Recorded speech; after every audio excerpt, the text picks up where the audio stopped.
E continuando a nossa leitura, hoje nós vamos ler Gênesis capítulo 48. Vamos orar. Deus, nós te agradecemos pela tua presença em nós, através do teu Santo Espírito, e que nos faz conhecer dia após dia a tua vontade. Nós te agradecemos por estar sempre conosco e por cuidar de nós. Muito obrigado pela tua palavra. Nos ajuda agora na leitura, em nome de Jesus. Amém. Gênesis capítulo 48, versículo 1. Algum tempo depois, disseram a José: seu pai está doente. E ele foi vê-lo, levando consigo seus 2 filhos, Manassés e Efraim. E anunciaram a Jacó: seu filho José veio vê-lo. Israel reuniu suas forças e assentou-se na cama. Então ele teve que reunir as forças para se assentar, ele já estava bem fraquinho.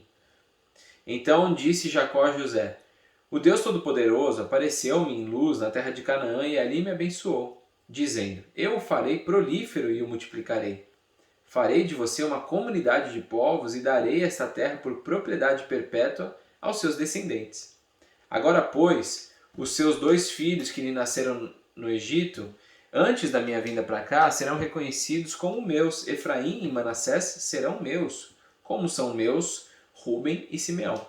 Então, era como se Jacó estivesse adotando os filhos de José, e essa adoção significava que a bênção viria direto de Jacó para os filhos de José.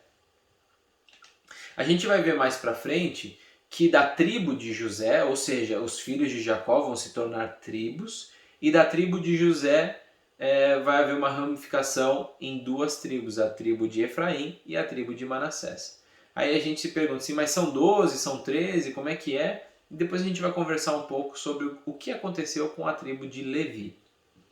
Os filhos que lhe nascerem depois deles serão meus. Serão convocados sob o nome dos seus irmãos para receberem sua herança. Quando eu voltava de Padã, para minha tristeza, Raquel morreu em Canaã, quando ainda estávamos a caminho, a pouca distância de Efrata. Eu a sepultei ali ao lado do caminho para Efrata, que é Belém. Quando Israel viu os filhos de José, perguntou: quem são estes? Respondeu José a seu pai: são os filhos que Deus me deu aqui. Então Israel disse: traga-os aqui para que eu os abençoe. Os olhos de Israel já estavam enfraquecidos por causa da idade avançada, e ele mal podia enxergar. Por isso José levou seus filhos para perto dele, e seu pai os beijou e os abraçou. Israel disse a José: nunca pensei que veria sua face novamente, e agora Deus me concede ver também os seus filhos. Em seguida, José os tirou do colo de Israel e curvou-se com o rosto em terra. E José tomou os 2, Efraim à sua direita, perto da mão esquerda de Israel. Por quê? Porque Efraim era o mais novo, então tinha que ficar na mão esquerda, porque o mais velho seria abençoado pela mão direita de Jacó. E Manassés à sua esquerda, perto da mão direita de Israel, e os aproximou dele. Israel, porém, estendeu a mão direita e a pôs sobre a cabeça de Efraim. Então, ao invés de ele fazer assim, ele pegou e deu uma cruzada na mão, embora este fosse o mais novo. E cruzando os braços, pôs a mão esquerda sobre a cabeça de Manassés, embora Manassés fosse o filho mais velho. E abençoou a José, dizendo: que o Deus a quem serviram meus pais Abraão e Isaque, o Deus que tem sido meu pastor em toda a minha vida até o dia de hoje, o anjo que me redimiu de todo o mal, abençoe estes meninos. Sejam eles chamados pelo meu nome e pelos nomes dos meus pais Abraão e Isaque, e cresçam muito na terra. Quando José viu seu pai colocar a mão direita sobre a cabeça de Efraim, não gostou. Por isso pegou a mão do pai a fim de mudá-la da cabeça de Efraim para a de Manassés, e lhe disse: não, meu pai, este aqui é o mais velho. Põe a mão direita sobre a cabeça dele. Mas seu pai recusou-se e respondeu: eu sei, meu filho, eu sei. Ele também se tornará um povo. Também será grande. Apesar disso, seu irmão mais novo será maior do que ele, e seus descendentes se tornarão muitos povos. Assim Jacó os abençoou naquele dia, dizendo: o povo de Israel usará os seus nomes para abençoar uns aos outros com esta expressão: que Deus faça a você como fez a Efraim e a Manassés. E colocou Efraim à frente de Manassés. A seguir, Israel disse a José: Estou para morrer, mas Deus estará com vocês e os levará de volta à terra dos seus antepassados.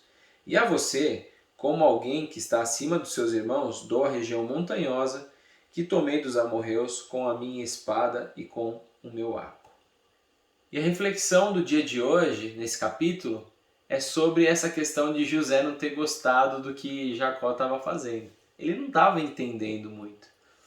E como a gente gostaria de entender tudo aquilo que acontece na nossa vida, ver como isso se encaixa e como isso vai acabar gerando o nosso futuro, mas nem tudo aquilo que acontece a gente vai entender. E quando alguma coisa que a gente não entende está acontecendo com a gente e isso incomoda, que a gente se mexa. E quando a gente se mexer, se ainda assim Deus mostrar que é aquilo mesmo, que a gente tenha fé para confiar que o Senhor ele está aqui no presente, mas ele já está lá no nosso futuro. Ele sabe exatamente aquilo que precisa acontecer no dia de hoje. Aqui personificando o próprio Deus na figura de Jacó, Jacó sabia exatamente aquilo que ele estava fazendo, dirigido pelo próprio Deus, ao abençoar com a sua mão direita a Efraim ao invés de Manassés. José não entendeu, ele se mexe e tenta mudar a situação, mas Jacó fala, não, é isso mesmo que tem que acontecer. E aí ele se conforma. Que assim seja na nossa vida. A gente veja situações, a gente tente mudá-las, porque é claro, se a gente vê que alguma coisa não está de acordo, a gente precisa tentar mudar. Mas se ainda assim Deus mostrar que é aquilo mesmo, que a gente tenha fé. Porque a fé é quando a gente não enxerga as coisas. A fé ela tem que entrar em jogo quando a gente não está entendendo. A fé é para aquele momento de obediência, falar, Deus, eu não sei por que isso está acontecendo, mas eu deposito a minha confiança no Senhor. Que Deus nos ajude a ter essa fé. Vamos orar? Deus, te agradecemos, porque o Senhor tem cuidado de nós, o Senhor tem nos dirigido nos caminhos da nossa vida. E Deus, algumas situações acontecem que a gente acaba não entendendo, assim como José não entendeu o que estava acontecendo ali, deveria ser de um jeito, mas estava acontecendo de outro. Às vezes a nossa vida é assim, deveria ser de um jeito, mas está acontecendo de outro. Deus, nos ajuda a ter fé nesse momento, a ter confiança de que o Senhor já está ali no nosso futuro e sabe exatamente aquilo que o Senhor está fazendo em nós. Nós queremos ter essa confiança em Ti, cada dia mais e mais. Nós te louvamos e te agradecemos no nome de Jesus. Amém. Até amanhã, Gênesis capítulo 49.